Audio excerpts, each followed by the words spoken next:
주님과 함께하는 이 고요한 시간, 주님의 보좌 앞에 내 마음을 쏟네. 12월 14일 새벽 기도회를 시작하겠습니다. 찬송가 455장입니다.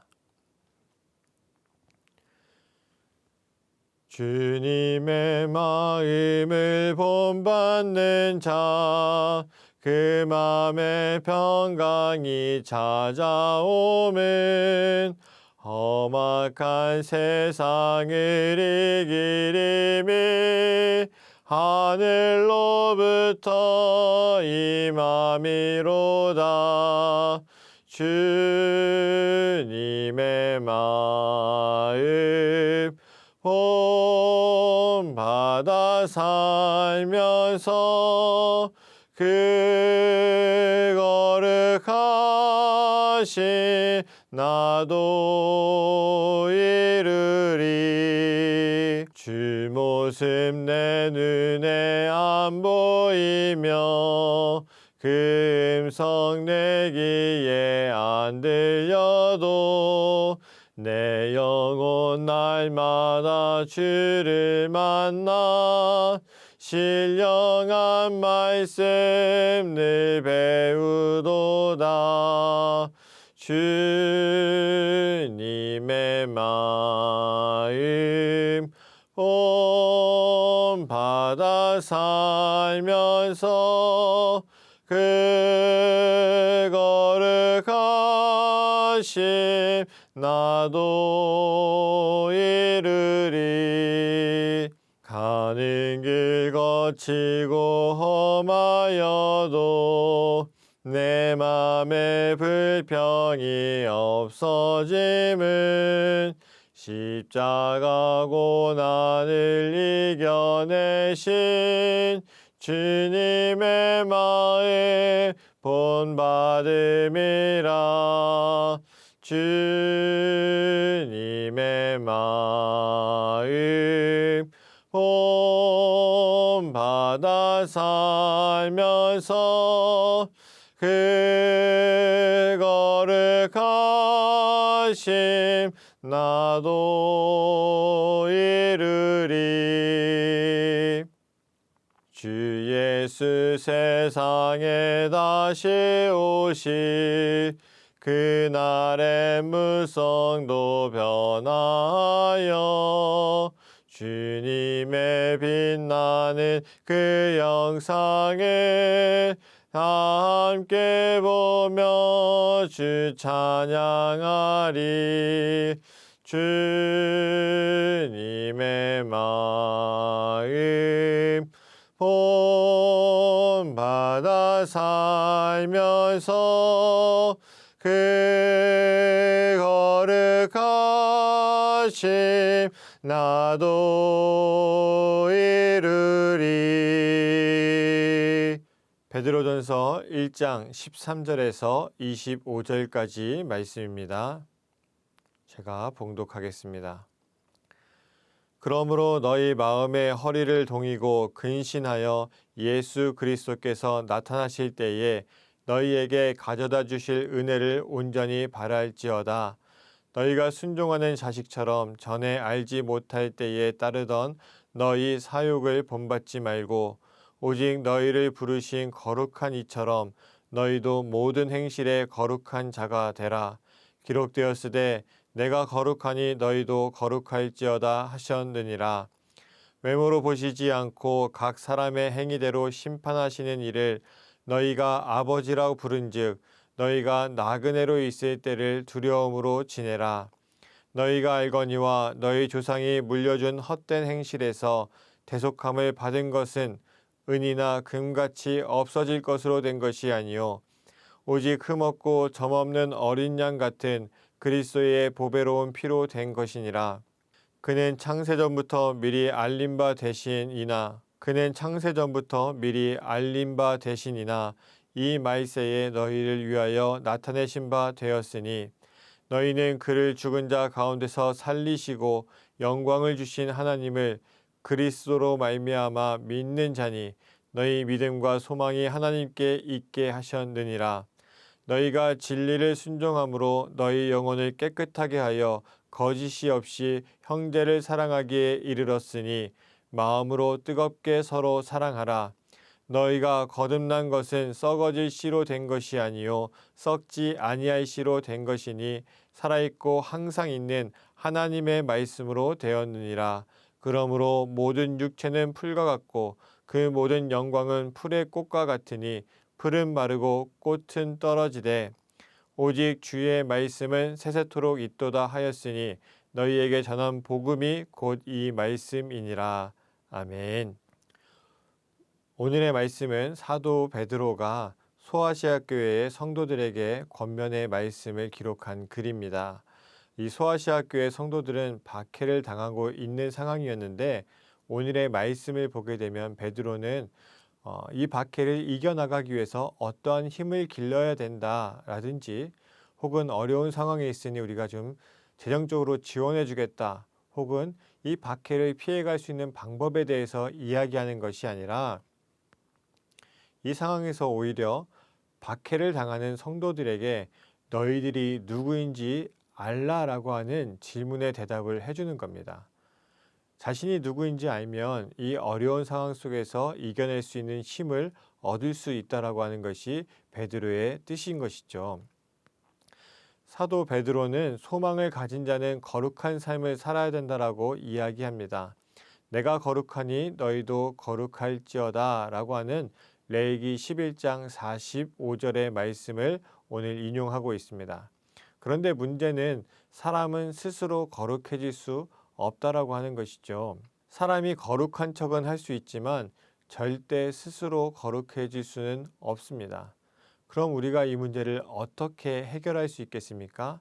다행히도 우리가 해결하는 것이 아니라 하나님께서 예수 그리스도의 피를 통해서 우리의 죄를 사해 주시고 우리를 자녀 삼아 주셨습니다. 그래서 우리가 거룩해질 수 있는 길이 열리게 되었습니다. 성도는 예수님의 죽으심과 부활하심을 믿음으로써 하나님의 자녀가 되는 것이죠.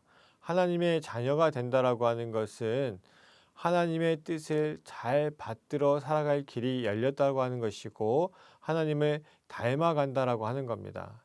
하나님께서 거룩하시니 우리는 그 거룩함을 닮아갈 수 있는 길이 열리게 되는 것이죠. 그래서 하나님께서 싫어하시는 일들을 우리도 똑같이 싫어할 수 있게 됩니다. 또 하나님께서 거룩하시기 때문에 우리는 아버지를 따라서 거룩해져 가는 것이죠. 자녀들이 부모의 모습을 닮아가듯 우리도 아버지 되신 하나님의 모습을 닮아가게 되는 겁니다. 그래서 성도는 모든 행실에 거룩한 자가 되는 것은 물론 불가능합니다만 그러나 하나님께서 주시는 그 은혜 가운데 살아가게 되면 하나님께서 이끌어 주시는 거룩한 삶을 살아갈 수 있게 되는 것이죠. 베드로는 성도가 대속함을 받기 위한 근거를 이야기하는데 소아시아 교회 성도는 당연히 이방 사람들이기 때문에 하나님의 복음을 듣기 전에는 조상들이 그들에게 알려주었던 이방 신들을 섬기고 그들에게 제사를 드리며 살아갔던 사람들입니다. 그런데 예수님의 그 보배로운 피로 대속함을 받게 된 것이죠. 그리고 이 대속함의 피는 은과 금같이 없어질 것이 아니라 영원하고 완벽한 대속의 제물입니다. 종교의 역사 속에서 이 죄사함에 대해서 돈으로 해결하려고 했던 때가 있었습니다. 그게 바로 중세시대의 면죄부와 같은 것들이었습니다. 그러나 아무리 많은 재물이 있어도 죄는 사해지지 않습니다. 죄를 사할 수 있는 유일한 방법은 그 어떠한 죄도 없으신 예수님께서 우리 대신 흘려주신 그 피로 인해서 우리는 이 죄를 사함받고 우리는 하나님의 자녀로서 살아갈 수 있게 되는 겁니다.